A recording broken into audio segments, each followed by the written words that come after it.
Hello friend, नमस्कार। मैं आशीष अवस्थी अपने यूट्यूब चैनल शिक्षा पथ में आप सभी का हार्दिक स्वागत है, अभिनंदन करता हूँ।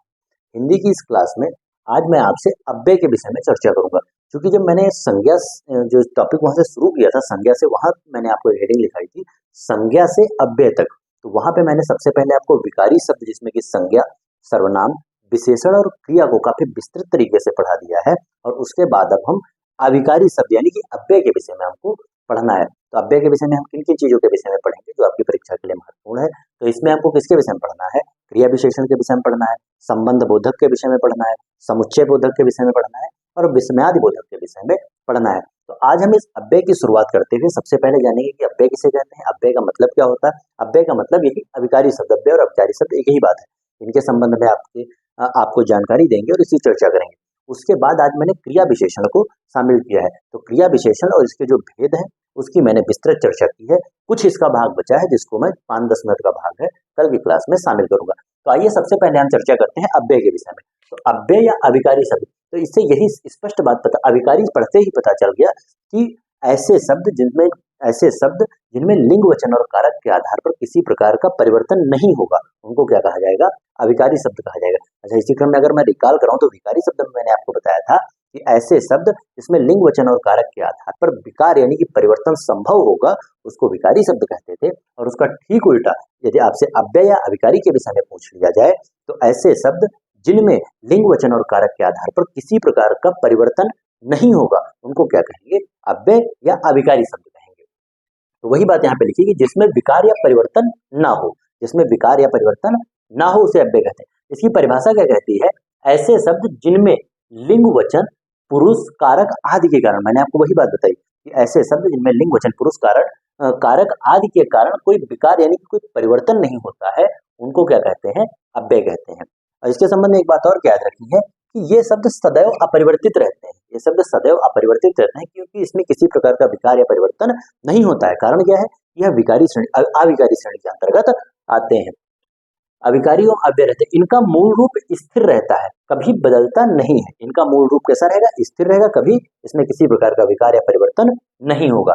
जैसे जैसे इसमें किस प्रकार के शब्द आते हैं? जैसे आज आ गया, तो आज का आप अगर लिंग चेंज करना चाहे तो कुछ बदल जाएगा? कुछ नहीं बदलेगा। ना इसका लिंग परिवर्तन होगा, ना इसका कारक के आधार पर कोई परिवर्तन होगा, ना वचन के आधार पर कोई परिवर्तन होगा, ना पुरुष के आधार पर। इस शब्द में किसी प्रकार का परिवर्तन नहीं कर सकते हैं हम, इसलिए किसका उदाहरण हो जाएगा? यह आपका अविकारी या अव्यय का उदाहरण हो जाएगा। इसी में जैसे कब आ जाएगा, इधर, किंतु, परंतु, क्यों, जब, तब, अतः, इसलिए। ये ऐसे शब्द हैं जिसमें लिंग, वचन, कारक या पुरुष के आधार पर किसी प्रकार का विकार यानी कि परिवर्तन संभव नहीं है, इसलिए यह किसके उदाहरण हो जाएंगे? या अव्यय या अविकारी के उदाहरण हो जाएंगे।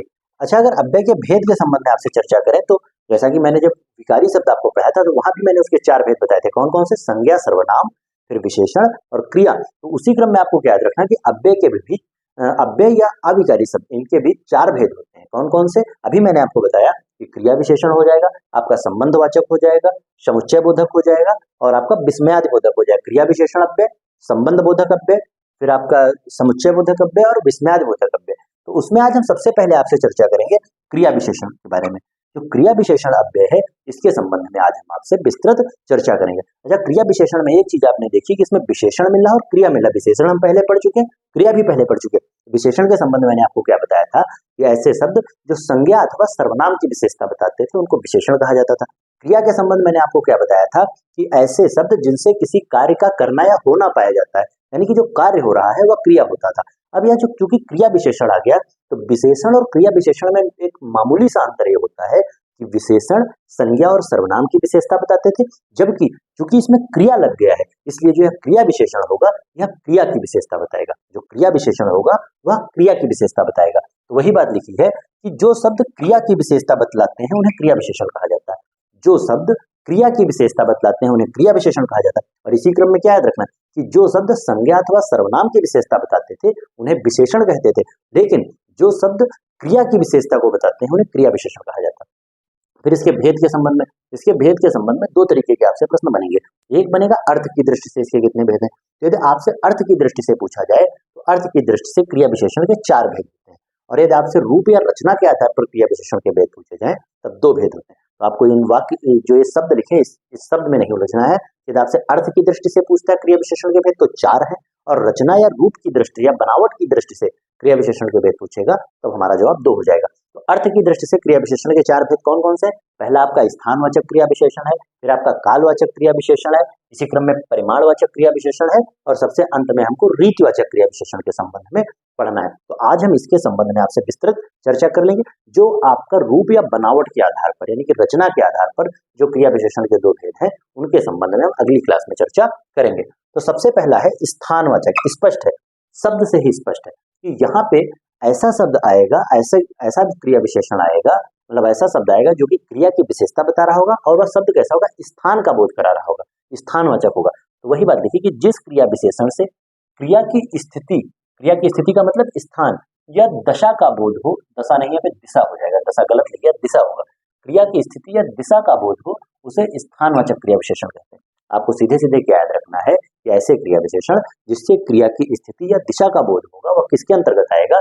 आपका स्थानवाचक क्रिया विशेषण के अंतर्गत आ जाएगा। जैसे हम बाहर जाएंगे, अब इससे एक चीज देखो, अब इसमें सबसे पहली बात इस वाक्य में हमको ये पकड़ना है कि आखिर क्रिया कौन सा है। तो इसमें क्रिया क्या है? जाएंगे, यानी कि यहाँ पे जाने का कार्य हो रहा है, इसलिए क्रिया क्या हो जाएगी आपकी? जाएंगे। तो अब हमको ये बात पता चल गई कि जो जाएंगे शब्द है यह क्रिया है। अब हमको इसमें देखना है कि कोई ऐसा शब्द आ रहा है कि जो इस क्रिया की विशेषता को बता रहा हो। यदि क्रिया की विशेषता बताने वाला शब्द वाक्य में है तो इसका मतलब वह क्रिया विशेषण हो जाएगा। तो हमने कहा हम बाहर जाएंगे, तो सबसे पहले पता चल गया कि इसमें क्रिया जाना होगी और कहाँ जाएंगे? बाहर जाएंगे, यानी कि जाने की विशेषता क्या बता रहा है कि बाहर जाएंगे। बाहर जाएंगे, इसलिए यह आपका जो बाहर शब्द है यह क्रिया विशेषण हो गया या क्रिया विशेषण हो गया। अब इसमें इस क्रिया विशेषण के भेद में भी हमको देखना है कि हमको पता चला कि हम कहाँ जाएंगे, यानी कि बाहर जाएंगे। तो यह चूंकि यहाँ पे स्थान का बोध हो रहा है, अभी हम कमरे के अंदर हैं, लेकिन जब कमरे के बाहर जाएंगे यानी कि स्थान का बोध हो रहा है, इसलिए आपका किसका उदाहरण हो जाएगा? स्थानवाचक क्रिया विशेषण का। किसका? स्थानवाचक क्रिया विशेषण का। मेरे हिसाब से आप समझ गए होंगे। और स्थानवाचक क्रिया विशेषण में आपको क्या याद रखना है कि जब आप इस शब्द से कहाँ जाएंगे, जब क्रिया से आप कहाँ का प्रश्न करेंगे, जब क्रिया से आप कहाँ का प्रश्न करेंगे और जो शब्द इस कहाँ का उत्तर दे रहा होगा वह आपका स्थानवाचक हो जाएगा। जैसे तुम दाएं मुड़ोगे, तुम दाएं मुड़ोगे, तो यह तो आपका जो स्थानवाचक में किसका? स्थितिवाचक का उदाहरण हो गया या स्थिति के विषय में बता रहा। अब तुम दाएं मुड़ोगे, अब दाएं मुड़ने से एक बात क्या स्पष्ट होगी? सबसे पहली बात तो इसमें क्रिया कौन सी है? तो कार्य हो रहा है मुड़ने का, यानी कि जो मुड़ोगे शब्द है या इसकी क्रिया हो गई। अब इसकी विशेषता बताने वाला शब्द कौन सा है कि तुम किधर मुड़ोगे, किधर मुड़ोगे। अब इससे पता चल गया कि तुम दाएं मुड़ोगे, यानी कि यहाँ पे दिशा का बोध हो रहा है। किसका बोध हो रहा? दिशा का बोध हो रहा। तब आपको क्या याद रखना है कि जब स्थानवाचक क्रिया विशेषण में कहाँ का जवाब कोई शब्द से मिल रहा हो तो वह आपका स्थिति का बोध कराएगा और स्थिति स्थानवाचक विशेषण का उदाहरण हो जाएगा। और जब यहाँ पे दिशा का बोध हो रहा होगा तो हमको हमेशा प्रश्न किधर का करना होगा। कैसा प्रश्न करेंगे? किधर का प्रश्न करेंगे और जो शब्द किधर का जवाब देगा वह आपका स्थानवाचक के अंतर्गत, स्थानवाचक के अंतर्गत भी दिशा बोधक का उदाहरण हो जाएगा। तो जब हमने इससे प्रश्न किया कि तुम किधर मुड़ोगे, तब पता चल गया कि दाएं मुड़ोगे, यानी कि किस दिशा में? दाएं दिशा में मुड़ना है। तो यह भी आपका स्थानवाचक का उदाहरण हो गया और स्थानवाचक में किसका? दिशावाचक का उदाहरण हो जाएगा। वैसे इतना डीप जाके आपसे नहीं पूछेगा, सीधे आपसे यही पूछ लेगा कि यह स्थानवाचक का उदाहरण है या नहीं है। मतलब आपको वाक्य देगा और आपको उसमें पूछेगा कि यह क्रिया विशेषण का किस भेद का उदाहरण, तो आप इसको देखते ही पहचान लेंगे कि यह स्थानवाचक का उदाहरण है। लेकिन यदि बाई चांस किसी उच्च स्तरीय परीक्षा में आपसे डीप जाके पूछ ले कि यह दिशावाचक का है या यह स्थितिवाचक का है, तो उसके संबंध में मैंने आपको बता दिया। स्थितिवाचक में आपको कहाँ का प्रश्न करना है और दिशावाचक में क्रिया से आपको किधर का प्रश्न करना है, और इन दोनों प्रश्नों का उत्तर जो शब्द दे रहा होगा वही आपका क्रिया विशेषण हो जाएगा। फिर देखो मैंने यहाँ पे लिखा है नीचे स्थितिवाचक। स्थितिवाचक में कौन कौन से शब्द आएंगे? जैसे यहाँ, वहां, जहां, तहां, कहां, आगे, पीछे, ऊपर, नीचे, सामने, भीतर, बाहर, दूर, समीप, सर्वत्र। ये जितने शब्द मैंने लिखे हैं इससे सीधे सीधे स्थिति का बोध हो रहा है या स्थिति के विषय में हमको बोध करा रहे हैं, स्थिति के विषय में अवगत करा रहे हैं। इसलिए किसके अंतर्गत आ जाएंगे? या स्थानवाचक क्रिया विशेषण के अंतर्गत भी स्थितिवाचक के अंतर्गत आ जाएंगे। फिर देखो दिशावाचक। दिशावाचक में दिशा का बोध होगा। इधर उधर, इधर उधर, किधर जिधर, दाएं बाएं, सब दिशा सूचक शब्द हैं। कैसे शब्द हैं? दिशा सूचक शब्द हैं। क्योंकि यह दिशा सूचक शब्द हैं या किसके उदाहरण हो जाएंगे? यह दिशावाचक के उदाहरण हो जाएंगे। और स्थितिवाचक और दिशावाचक दोनों किसके भेद हैं? स्थानवाचक क्रिया विशेषण के बोध हो जाएंगे। फिर दूसरे नंबर पे आता है कालवाचक। अब कालवाचक से स्पष्ट होगा कि काल यानी कि समय का बोध कराएगा। ऐसा क्रिया विशेषण जो समय का बोध कराएगा, जो काल का बोध कराएगा, किसके अंतर्गत आएगा? कालवाचक क्रिया विशेषण के अंतर्गत आ जाएगा। वही बात लिखिए, जिस क्रिया विशेषण से क्रिया के काल का बोध हो उसे कालवाचक क्रिया विशेषण कहते हैं। जैसे मेरा भाई आज दिल्ली जाएगा, अब इस वाक्य में जो वाक्य लिखा है कि मेरा भाई आज दिल्ली जाएगा, सबसे पहली बात हमको ये पकड़ना है कि इसमें क्रिया कौन सा काम हो रहा है। तो यहाँ पे जाने का कार्य हो रहा है। क्या कार्य हो रहा है? जाने का कार्य हो रहा है। तो हमको पता चल गया कि वह जाएगा। जाएगा यानी कि यहाँ पे क्रिया क्या है? जाने की। अब हमको ये देखना है कि क्या इस जाने क्रिया का कोई विशेषता बताने वाला शब्द इसमें है। तब इससे हमको पता चल गया कि मेरा भाई आज दिल्ली जाएगा, यानी कि जो जाना क्रिया है, जाना क्रिया है उसमें जब मैंने कब का प्रश्न दिल्ली कब जाएगा तो उससे पता चल गया आज जाएगा। जैसे हमने आज शब्द देखा तो इससे हमको पता चल गया कि यह समय की बात कर रहा है। तो यह किसका उदाहरण हो जाएगा? आपका कालवाचक का उदाहरण। किसका? कालवाचक का उदाहरण। और इसके पहचान के संबंध में क्या याद रखना है कि क्रिया के साथ जब हम कब शब्द लगाकर, कब प्रश्नवाचक शब्द लगाकर प्रश्न करेंगे तो जो शब्द हमको कब का जवाब दे देगा वह आपका कालवाचक का उदाहरण हो जाएगा। तो वही बात मैंने पूछी कि मेरा भाई दिल्ली कब जाएगा, मेरा भाई दिल्ली कब जाएगा, तो उससे पता चला कि आज जाएगा। तो जो है आज शब्द है या कालवाचक का उदाहरण है। जैसे गाड़ी अभी खुलेगी, गाड़ी अभी खुलेगी। अब इसमें क्रिया क्या है? गाड़ी अभी खुलेगी वाक्य में क्रिया है खुलना। तब इस खुलना से हमने जब कब का इसमें प्रश्न किया कि गाड़ी कब खुलेगी, तब हमको पता चल गया कि गाड़ी अभी खुलेगी, गाड़ी अभी खुलेगी। और अभी खुलने का मतलब यह है कि यह समय का बोध करा रहा है, काल का बोध करा रहा है। इसलिए किसका उदाहरण हो जाएगा? कालवाचक का उदाहरण हो जाएगा। मेरे हिसाब से आप समझ गए होंगे। फिर इस कालवाचक में भी 3-4 प्रकार के हैं। देखो 3 प्रकार के, एक समयवाचक, अवधिवाचक और बारंबारतावाचक। कालवाचक क्रिया विशेषण के अंतर्गत भी इसके 3 भेद हैं। कौन कौन से? इसमें 3 तरीके के शब्द मिलेंगे आपको। समयवाचक मिलेंगे, फिर आपको अवधिवाचक मिलेंगे और बारंबारतावाचक मिलेंगे। तो इसके संबंध में भी आप जान लीजिए। जैसे आज, कल, परसों, अभी, तुरंत, ये सब कैसे शब्द हैं? आज, कल, परसों, अभी, तुरंत, ये सब ऐसे शब्द हैं जिससे हमको समय का बोध हो रहा है। तो यह समयवाचक के अंतर्गत। फिर अवधिवाचक यानी कि रात भर, पूरी अवधि के विषय में, यानी पूरी रात की यहाँ पे बात की जा रही है, उस पूरी अवधि की बात की जा रही है, तो यह अवधिवाचक के अंतर्गत आ जाएंगे। जैसे रात भर, दिन भर, आजकल, नित्य, नित्य का मतलब सदैव। फिर बारंबारतावाचक, बारंबारतावाचक का मतलब गुणज होता है। जैसे हर बार, प्रत्येक बार, कई बार, प्रतिदिन। तो ऐसे शब्द किसके अंतर्गत आ जाएंगे? बारंबारतावाचक के अंतर्गत आ जाएंगे। लेकिन आपको सीधे कालवाचक याद रखना है, बस इससे डीप आपकी एक दिवसीय परीक्षा में प्रश्न नहीं पूछेगा। लेकिन आपकी जानकारी के लिए मैंने लिख दिया है, आप इन शब्दों को पहचान लीजिएगा। अगर बाई चांस आपसे डीप जाके प्रश्न पूछता है, अगर आप इन शब्दों को देखे रहेंगे तो बहुत आसानी से प्रश्न बना पाएंगे। फिर तीसरे नंबर पे इसका भेद आता है परिमाणवाचक। परिणाम मत सोचिएगा, परिमाणवाचक क्रिया विशेषण। परिमाणवाचक क्रिया विशेषण में क्या है कि जिस क्रिया विशेषण से क्रिया के परिमाण का बोध होता है उसे परिमाणवाचक क्रिया विशेषण कहते हैं।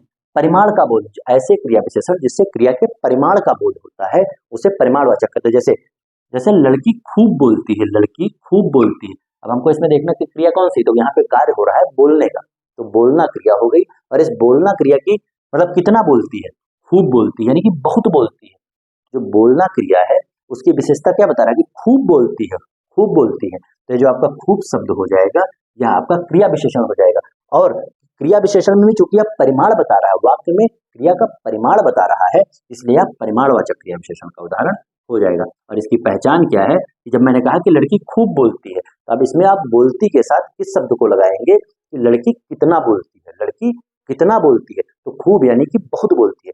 तो जब हम क्रिया के साथ कितना लगाएंगे, कितना शब्द, कितना प्रश्नवाचक शब्द लगाएंगे और जो भी शब्द उसका जवाब हमको दे रहा होगा वह आपका किसका उदाहरण हो जाएगा? परिमाणवाचक क्रिया विशेषण का उदाहरण हो जाएगा। जैसे स्त्री कुछ शर्माती है, यहाँ पे क्रिया क्या है? शर्माना। और कुछ शर्माती, इस शर्माना की विशेषता यह कुछ शब्द बता रहा है, इसलिए किसका उदाहरण हो गया? पहली चीज यह क्रिया विशेषण का उदाहरण है। और क्रिया विशेषण में भी किसका है? क्योंकि यह परिमाण की बात कर रहा है, परिमाण की बात कर रहा है, इसलिए परिमाणवाचक का उदाहरण हो जाएगा। अब इस परिमाणवाचक क्रिया विशेषण के भी 5 भेद हैं, जिसमें अधिकता बोधक, न्यूनता बोधक। बहुत आसान है। अधिकता बोधक में जो अधिक की बात करेगा, जैसे बहुत, खूब, अत्यंत, अति, यह सब अधिक की बात कर रहे हैं, इसलिए अधिकता बोधक के अंदर। न्यूनता में जो कम की बात करेगा, जैसे जरा, थोड़ा, किंचित, कुछ, यह सब न्यूनता बोधक के उदाहरण है।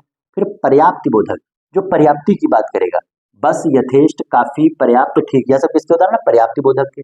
फिर आपका तुलना बोधक, जो तुलना की बात करेगा, कम, अधिक, इतना, उतना, जैसे कम, अधिक, इतना, उतना, किसके उदाहरण हो गया? तुलना बोधक है। फिर आपका आता है श्रेणी बोधक, जो श्रेणी की बात करेगा, बारी बारी, तिल तिल, थोड़ा थोड़ा, जरा जरा।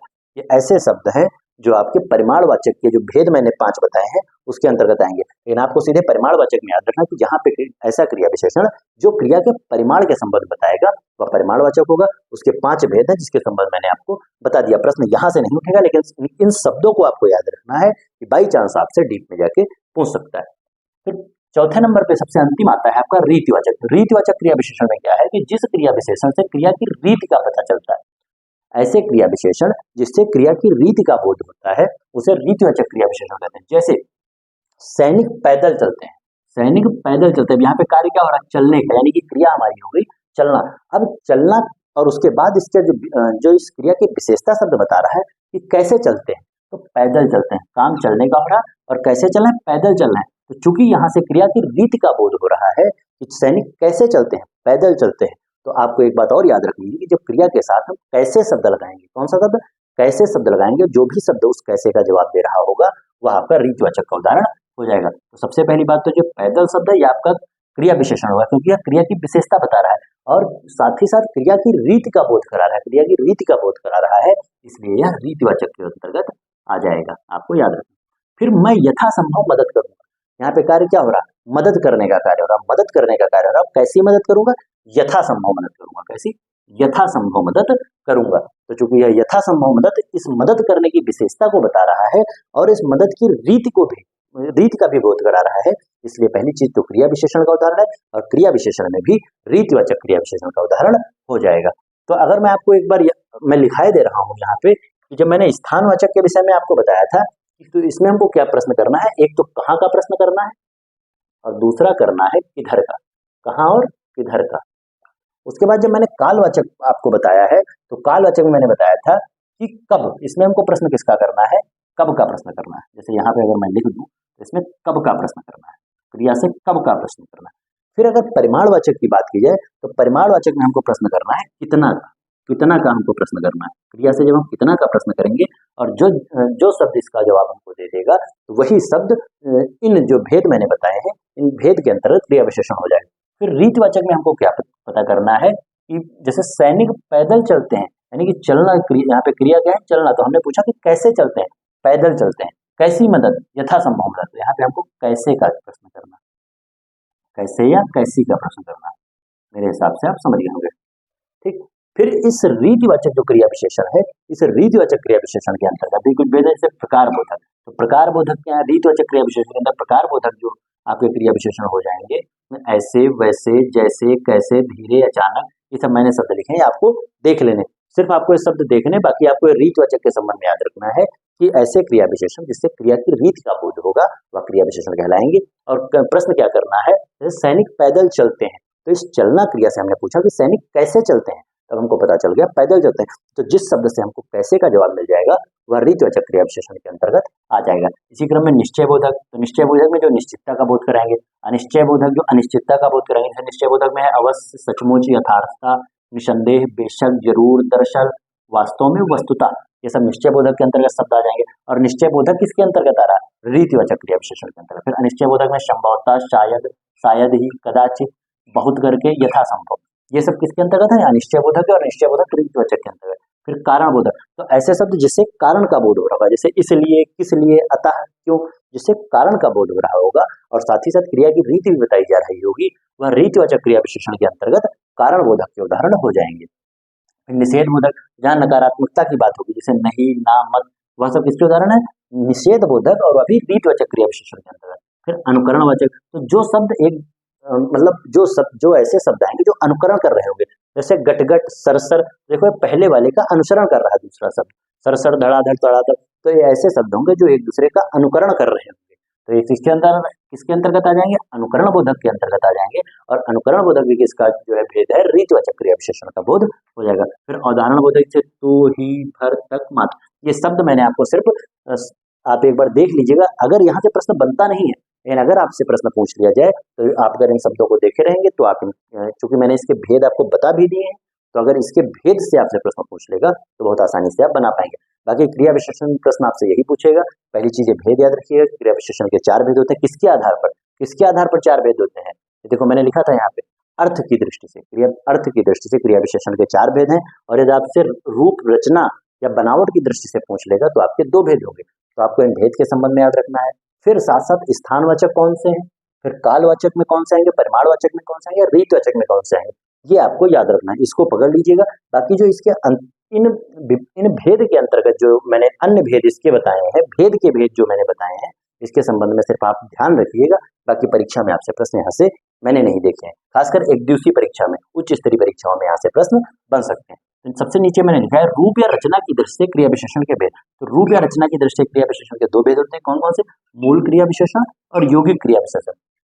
मूल क्रिया विशेषण ऐसे होते हैं जो किसी दूसरे शब्द की सहायता से नहीं बनते हैं, और यौगिक क्रिया विशेषण वे क्रिया विशेषण होते हैं जो किसी दूसरे शब्द की सहायता से बनते हैं। तो इसके विषय में विस्तृत चर्चा मैं अगली क्लास में आपसे करूंगा। तो फिलहाल जो क्रिया विशेषण का टॉपिक था, मैंने बहुत आसानी से आपको समझाने का प्रयास किया है, और आप इसमें इस तरीके जो मैंने ये बताए हैं आपको, खासकर जो मैंने प्रश्नवाचक शब्द बताए हैं, जो प्रश्नवाचक शब्द हैं, जब आप क्रिया में इन प्रश्नवाचक शब्दों को लगाकर प्रश्न करेंगे तो जो शब्द आपको इसका जवाब दे देंगे वह क्रिया विशेषण हो जाएंगे। और चूंकि जब इसके विषय में आपको ये पता रहेगा कि किस भेद के अंतर्गत कौन सा प्रश्नवाचक शब्द आता है, तो आप वहां पे बहुत आसानी से इनके भेद को भी पकड़ पाएंगे कि क्रिया विशेषण के किस भेद की चर्चा वाक्य में की जा रही है। तो मेरे हिसाब से आप बहुत आसानी से समझ गए होंगे। तो फिलहाल आज की क्लास को मैं यहीं पे समाप्त करूंगा। अगर आपको मेरा वीडियो पसंद आए तो उसको लाइक कीजिए, शेयर कीजिए और मेरे चैनल शिक्षा पथ को सब्सक्राइब कीजिए। बहुत बहुत धन्यवाद। नमस्कार।